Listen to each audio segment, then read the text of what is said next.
Auto ಚಾಲಕರ ಸಮಸ್ಯೆಯನ್ನ ಸರ್ಕಾರದ ಗಮನಕ್ಕೆ ನಿರಂತರವಾಗಿ ತರುವಂತಹ ಪ್ರಯತ್ನವನ್ನ ಪಬ್ಲಿಕ್ ಟಿವಿ ಮಾಡ್ತಾನೆ ಇದೆ. ಪ್ರತಿ ಏರಿಯಾದ ರಿಪೋರ್ಟ್ಸ್ ನಿಮ್ಮ ಮುಂದೆ ಇಡ್ತಾ ಇದ್ದೀವಿ ನಾವು. ಚಾಮರಾಜನಗರದಲ್ಲಿ ಎಲ್ಪಿಜಿ ಗ್ಯಾಸ್ನ ಅಭಾವ ಮುಂದುವರಿತಾ ಇದೆ. ಚಾಮರಾಜನಗರದ 2 ಗ್ಯಾಸ್ ಬಂಕ್ಗಳು ಕೂಡ ಬಂದ್ ಆಗಿದೆ.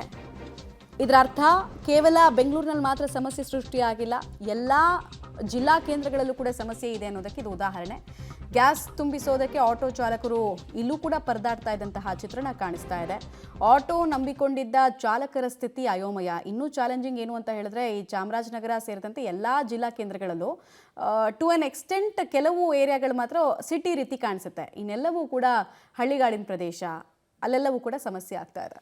ರಾಷ್ಟ್ರಗಳಲ್ಲಿ ನಡೀತಾ ಇರ್ತಕ್ಕಂಥ ಯುದ್ಧದ ಎಫೆಕ್ಟ್ ಸಾಕಷ್ಟು ತೈಲ ಉದ್ಯಮಕ್ಕೆ ಹೊಡೆತವನ್ನ ಕೊಟ್ಟಿರ್ತಕ್ಕಂಥ ನಾವು ಕಾಣ್ತಾ ಇದೀವಿ. ಅದರಲ್ಲೂ ಕೂಡ ಪ್ರಮುಖವಾಗಿ ಗ್ಯಾಸ್ ಉದ್ಯಮಕ್ಕೆ ಸಾಕಷ್ಟು ಸಂಕಷ್ಟವನ್ನ ತಂದಿರತಕ್ಕಂಥದ್ದು ನಾವು ಕಾಣ್ತಾ ಇದೀವಿ. ಇದೀಗ ಚಾಮರಾಜನಗರದ ಪಟ್ಟಣದಲ್ಲಿರ್ತಕ್ಕಂಥ 2 ಗ್ಯಾಸ್ ಬಂಕ್ ಅಂದ್ರೆ LPG ಸಿಲಿಂಡರ್ ಬಂಕ್ಗಳು ಸಂಪೂರ್ಣವಾಗಿ ಒಂದು ಬಾಗಿಲನ್ನ ಕಳೆದ 15 ದಿನಗಳಿಂದ ಕೂಡ ಮುಚ್ಚಿರ್ತಕ್ಕಂಥ ನಾವು ಕಾಣ್ತಾ ಇದೀವಿ. ಆದ್ರೆ ಸರ್ಕಾರ ಈಗಾಗಲೇ LPG ಯನ್ನು ಪೂರೈಕೆ ಮಾಡ್ತಾ ಇದೀವಿ ಅನ್ನೋ ಒಂದು ಮಾತುಗಳನ್ನು ಹೇಳ್ತಾ ಇದೆ. ಈ ಕುರಿತು ಇದೀಗ ಒಂದು ರಿಯಾಲಿಟಿ ಚೆಕ್ ಅನ್ನ ಪಬ್ಲಿಕ್ ಟಿವಿ ಮಾಡ್ತಾ ಇರ್ತಕ್ಕಂಥದ್ದು ನೀವು ದೃಶ್ಯಗಳು ಕೂಡ ಗಮನಿಸಬಹುದು. ಇದೀಗ ನಾನು ಚಾಮರಾಜನಗರದ ಒಂದು ಹೃದಯ ಭಾಗದಲ್ಲಿರ್ತಕ್ಕಂಥ ನಂದಿಮೋದ ಒಂದು ರಸ್ತೆಯಲ್ಲಿರ್ತಕ್ಕಂಥ ಒಂದು ಟೋಟಲ್ ಎನರ್ಜೀಸ್ ಎಂಬ ಒಂದು LPG ಬಂಕ್ ನಲ್ಲಿ ಇದ್ದೇನೆ.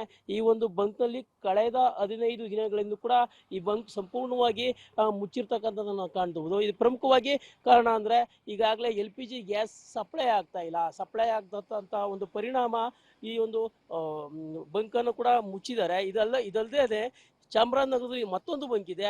ಆ ಬಂಕನ್ನು ಕೂಡ ಸಂಪೂರ್ಣವಾಗಿ ಮುಚ್ಚಿರ್ತಕ್ಕಂಥದ್ದನ್ನು ಕಾಣಬಹುದು. ಪ್ರಮುಖ ಕಾರಣ ಅಂದ್ರೆ ಈ 2 ಬಂಕ್ಗಳಿಗೂ ಕೂಡ ಒಂದು LPG ಸಪ್ಲೈ ಆಗ್ತಿಲ್ಲ. ಆದ್ರೆ ಸರ್ಕಾರ ಮತ್ತೆ ಸಚಿವರು ಕೂಡ ಈಗಾಗಲೇ ಒಂದು LPGಯನ್ನ ಒದಗಿಸ್ತಕ್ಕಂಥ ಒಂದು ಎಲ್ಲಾ ಕೆಲಸಕ್ಕೂ ಕೂಡ ಮುಂದಾಗಿದ್ದೀವಿ ಅನ್ನೋ ಒಂದು ಮಾತುಗಳನ್ನು ಹೇಳ್ತಾರೆ. ಆದ್ರೆ ಇಲ್ಲಿವರೆಗೂ ಕೂಡ ಒಂದು LPG ಸಪ್ಲೈ ಆಗ್ತಾ ಇಲ್ಲ. ಆ ಹಿನ್ನೆಲೆಯಲ್ಲಿ 15 ದಿನಗಳಿಂದ ಕೂಡ ಈ ಒಂದು ಬಂಕ್ ಬಾಗಿಲನ್ನ ಹಾಕಿರ್ತಕ್ಕಂಥ ನಾವು ಕಾಣ್ತಾ ಇದೀವಿ. ಸುಮಾರು 500ಕ್ಕೂ ಹೆಚ್ಚು ಆಟೋಗಳು ಈ ಒಂದು ಬಂಕ್ ಅನ್ನೇ ಅವಲಂಬಿಸಿದ್ದು.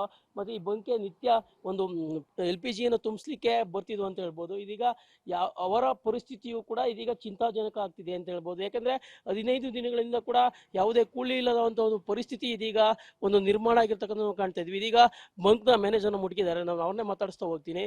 ಸರ್, ಎಷ್ಟು ದಿನಗಳಿಂದ ಒಂದು ಬಂಕ್ ಬಾಗಿಲಾಕಿರ್ತಕ್ಕಂಥದ್ದು, ಏನ್ ಸಮಸ್ಯೆ ಆಗಿದೆ ಸರ್? ಸರ್, ಯುದ್ಧ ನಡೆಯೋದ್ರಿಂದ ಬಟ್ ಗ್ಯಾಸು ಸಪ್ಲೈ ಆಗ್ತಾ ಇಲ್ಲ. ಒಂದು 15 ಡೇಸ್ ಆಗೈತೆ ಸರ್. ಇಲ್ಲಿ ನಾವು ಬಂಕು ಕ್ಲೋಸ್ ಮಾಡಿ ಯಾವುದೇ ಥರ ನಮಗೆ ಗ್ಯಾಸು ಕಂಪ್ನಿ ಕಡೆಯಿಂದ ಸಪ್ಲೈ ಆಗ್ತಾಯಿಲ್ಲ ಸರ್.